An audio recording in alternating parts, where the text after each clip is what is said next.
Hello everyone. तो आज हम लोग पढ़ने वाले हैं द प्रिपरेशंस ऑफ अमाइंस। तो प्रिपरेशंस ऑफ अमाइंस में ये हमारा जनरली अमाइंस का एक टॉपिक है। इसमें कुछ छोटे छोटे सब टॉपिक्स हैं, हम सब टॉपिक्स को कवर करते जाएंगे एक करके। आप लोग मेरे साथ एंड तक जुड़े रहिएगा। बस सबसे पहले क्या है, रिडक्शन ऑफ नाइट्रो कंपाउंड है। क्या है बेटा? Reduction of nitro compound.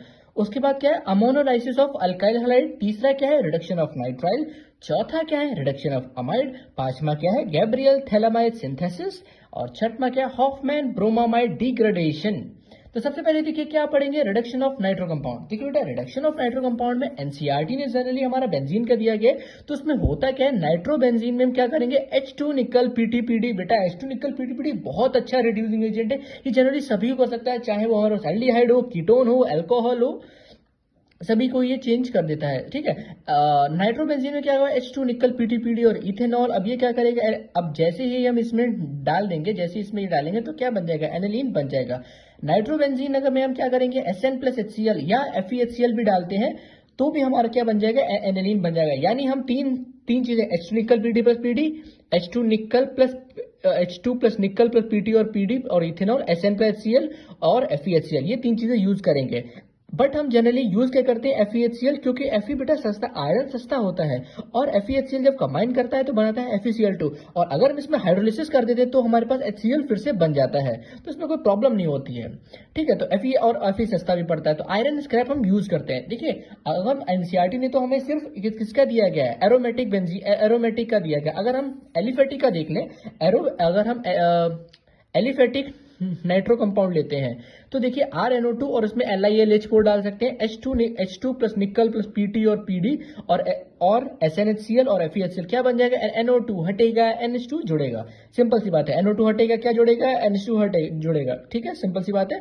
अब ये कंपाउंड लिया हमने 3 नाइट्रोप्रोपेन, जिसमें LiLH4 और SnHCl और H2 निकल Pt और Pd और FeHCl अगर हम डालेंगे तो क्या बन जाएगा, NO2 हटेगा, NH2 जुड़ेगा। और यही पे बेटा एक चीज और याद रखिए, अगर NH2 में अगर हम यहाँ पे क्या डाल रहे हैं, HNO2, यानी कौन सी रिएक्शन है, डाइजोटाइजेशन। आगे चल के हम पढ़ने वाले हैं, डाइजोटाइजेशन जैसे होगा तो यहाँ से क्या होगा, इसका सिंपल सा मैकेनिज्म, स्टेबल कार्बोकटाइन स्टेबल कार्बोकटाइन बनाओ, यानी NH2 हटाओ, स्टेबल कार्बोकटाइन बनाओ। यहाँ पे बनेगा पहले, फिर यहाँ से शिफ्टिंग हो जाएगी, तो क्योंकि secondary carbocation is more stable as compare to primary carbocation, तो यहाँ पर OH लग जाएगा। आई होप लोगों को ये चीज समझ आई होगी। अगला टॉपिक क्या है, अमोनोलाइसिस ऑफ अल्काइल हैलाइड। क्या है ammonolysis of alkyl halide? Ammonolysis of alkyl halide क्या है, एक न्यूक्लियोफिलिक सब्स्टिट्यूशन रिएक्शन। यानी कौन से, ये कहां से, हेलोएरिन चैप्टर से, और कौन सी SN2 रिएक्शन। ये रिएक्शन कहां कैरिड आउट होगी, सील्ड ट्यूब में। होगा क्या बेटा, ये बहुत ही कैसी होती है, जानने के लिए स्टेप में बहुत सारी स्टेप्स होती है इस रिएक्शंस में।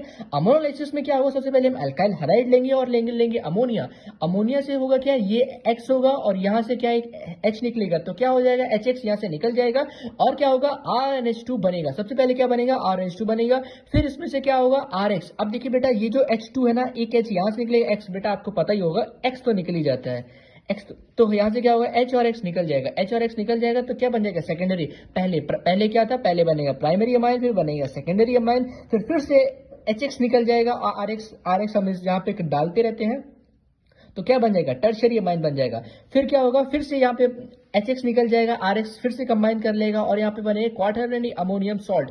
ऑर्डर ऑफ रिएक्टिविटी से बेटा हर बार जेई में, IIT में सवाल पूछा जाता है और नीट में भी अक्सर सवाल पूछा जाता है कि देखिए RI, order of reactivity of halide, क्या RI is more reactive than RBr than RCl। होता क्या है कि I माइनस ज्यादा स्टेबल होता है as compare to Br and Cl। अब देखिए यहाँ पे क्या होता है, ये जो अमोनोलाइसिस है इसमें मिक्सचर ऑफ प्राइम, देखिए पहली दूसरी तीसरी हर तरह के अमाइंस मिलते हैं, यानी क्वार्टरनरी तक मिलते हैं। बट अगर हमें प्राइमरी चाहिए तो हमें क्या कर लेना पड़ेगा, हमें अमोनिया को एक्सेस में लेना पड़ेगा। यहीं पे अगर हम क्वार्टरनरी अमोनियम सॉल्ट में NaOH यानी स्ट्रॉन्ग बेस डाल देते हैं तो बेटा होगा क्या कि देखिए हमारे पास फिर से प्राइमरी अमीन बन जाएगा, वाटर बन जाएगा और ये Na+X यानी कोई भी सॉल्ट सोडियम का बन जाएगा। जो भी हम X लेंगे, डिपेंड करता है कि Cl लेते हैं, Br लेते हैं, कुछ भी लेते हैं। ठीक है। अच्छा, अब हम पढ़ने वाले हैं third topic, the reduction of nitrile. तो रिडक्शन ऑफ नाइट्राइल बेटा ये भी काफी ज्यादा इंपॉर्टेंट। इसमें होता क्या है, इसमें जनरली क्या होगा कि एक स्टेप ऑफ रिएक्शन है। स्टेप ऑफ रिएक्शन का मतलब ये है कि जनरली रिएक्टेंट में जितने कार्बन होंगे, प्रोडक्ट में एक कार्बन ज्यादा हो जाएगा। अब देखिए RCN है, RCN में क्या है, यहाँ पे तीन बॉन्ड है, यानी ट्रिपल बॉन्ड है और H2 निकल डालेंगे, सोडियम एल्गम और C2H5OH।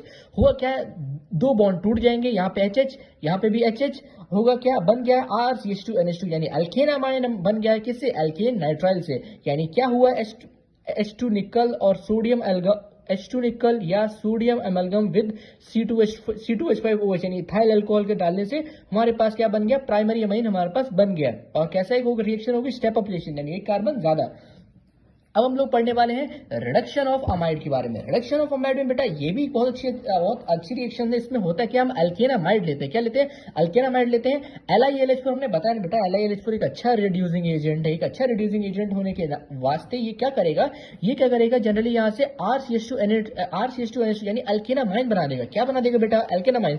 यहीं पे हमने साथ में कुछ और रिएक्शंस भी देखी हैं। देखिए अगर हम अमाइड में LiLH4 और H2 डालते हैं तो क्या बनता है, अल्केनामाइन। क्या बनता है, अल्केनामाइन, यानी अमाइड से अमाइन बन रहा है, ठीक है। और यहीं पे अगर हम देखिए अल्केनामाइड यानी हम अमाइड की अगर हम हाइड्रोलिसिस करा देते हैं, अमाइड की हाइड्रोलिसिस कराते, किसकी, अमाइड की हाइड्रोलिसिस कराएंगे तो क्या बन जाएगा हमारे पास, कार्बोक्सिलिक एसिड। क्या बन जाएगा, कार्बोक्सिलिक एसिड। क्या बन जाएगा, कार्बोक्सिलिक एसिड। और इसमें अगर हम NaOH और CO डालेंगे यानी सोडा लाइम डीकार्बोक्सिलेशन या डीकार्बोक्सिलेशन रिएक्शन कहां पे पढ़ेंगे, हाइड्रोकार्बन में हमने पढ़ रखी है। देखिए तो ये क्या है, RH एल्कीन बन जाएगा, डीकार्बोक्सिलेशन।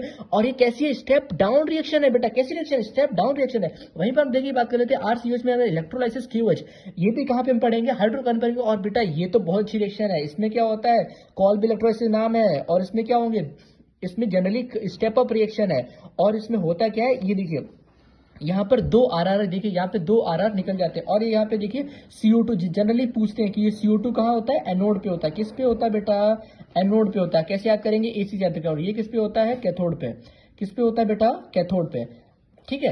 अगली रिएक्शन है कौन सी, अगली रिएक्शन बेटा देखिए, अगली रिएक्शन हमारी गैब्रियल थैलेमाइड सिंथेसिस। कौन सी रिएक्शन, गैब्रियल थैलेमाइड सिंथेसिस। अब गैब्रियल थैलेमाइड सिंथेसिस बेटा सबसे इंपॉर्टेंट चीज क्या है, इसमें सिर्फ और सिर्फ प्राइमरी एलिफेटिक अमाइन बनता। कौन सा एलिफेटिक अमाइन बनता, प्राइमरी एलिफेटिक अमाइन। देखिए क्लास 12 के बोर्ड में जनरली ये गैब्रियल थैलेमाइड करके ये रिएक्शन पूछी जाती है। आप लोगों को विशेष ध्यान देना चाहिए थैलेमाइड रिएक्शन में है क्या। इसमें देखिए KOH है, जनरली ये देखिए NH है और H और OH नहीं मिलकर क्या, वाटर निकल जाएगा। वाटर क्या करेगा, निकल जाएगा। और यहाँ पर होगा क्या कि देखिए ये थैलीमाइड जो है, थैलीमाइड में QH डालेंगे तो HOH निकल जाएगा और N और K बन जाएगा। फिर हम इसमें RH डालेंगे। R बेटा विशेषता ध्यान दीजिएगा, pH नहीं होगा, यानी बेंजीन कंपाउंड नहीं होगा, यानी फिनाइल नहीं होगा, ठीक है। तो क्या बन जाएगा हमारे पास, NR बन जाएगा। क्या बन जाएगा, NR। वहीं पर अगर हम इसमें NaOH डाल देंगे, NaOH डालते ही इसमें क्या होगा, OH या OH करके यहाँ पे हम करके बॉन्ड को तोड़ देंगे। OH करके OH और H करके OH और H करके यहाँ पे बॉन्ड हम क्या करेंगे, तोड़ देंगे। तो क्या बन जाएगा, N अल्काइल थैलीमाइड। यहाँ R है ना, N अल्काइल थैलीमाइड। और इसमें NaOH डालते हैं तो क्या बन जाएगा, यहाँ पे क्या बन जाएगा, सॉल्ट बन जाता है। और क्या बनेगा, प्राइमरी अमीन। बेटा एक चीज याद रखिए, यहाँ पे एरोमेटिक प्राइमरी एरोमेटिक क्यों नहीं बनता है, क्योंकि देखिए वो ये न्यूक्लियोफिलिक सब्स्टिट्यूशन रिएक्शन जाता ही नहीं। क्यों, क्योंकि वहां पे पार्शियल डबल बॉन्ड कैरेक्टरिस्टिक आते हैं। कैसे, पार्शियल डबल बॉन्ड कैरेक्टरिस्टिक आते हैं, ठीक है। आप लोगों को बात समझ में आ गई, एक बार इस रिएक्शन को लिख के देख लीजिए, आप लोगों को समझ में आ जाएगा। चलिए अगली रिएक्शन है Hofmann bromamide reaction. Hofmann bromamide reaction बेटा ये तो बहुत ज्यादा इंपॉर्टेंट है, नीट में काफी बार PYQ में दिया गया है। अब देखिए ये भी एक स्टेप डाउन रिएक्शन। इसमें क्या है, ये रिएक्शन पूरी दी गई तो आपको ये पूरी रिएक्शन आपको याद करनी पड़ेगी। हॉफमैन ब्रोमाइड में क्या है, अमाइड है Br2NaOH और RNH2 plus Na2CO3 plus NaBr plus water. होगा क्या, ये CO है, ये CO ग्रुप क्या चल जाएगा, हट जाएगा। CO ग्रुप क्या चल जाएगा, हट जाएगा। CO ग्रुप क्या करेगा, हट जाएगा। CO ग्रुप हट जाएगा, RNH2 बन जाएगा। स्टेप डाउन रिएक्शन हो गया, Na2CO3 और Na2Br, नहीं सिर्फ NaBr और H2O। अब यहीं पे देखिए एग्जांपल के साथ कर लेते हैं। ये देखिए CH3CHCD3CO NH2 Br2NaOH। अगर हम इसमें क्या डालेंगे, Br2NH डालेंगे तो होगा कि ये C डबल बॉन्ड O क्या है, हट जाएगा और सीधे NH2 जुड़ जाएगा। आई होप आप लोगों को ये चीजें समझ में आई होगी। हमारे साथ जुड़े रहिए, ऐसी हम और अच्छी से अच्छी वीडियो आपके लिए लाते रहेंगे। Thank you so much, bye bye.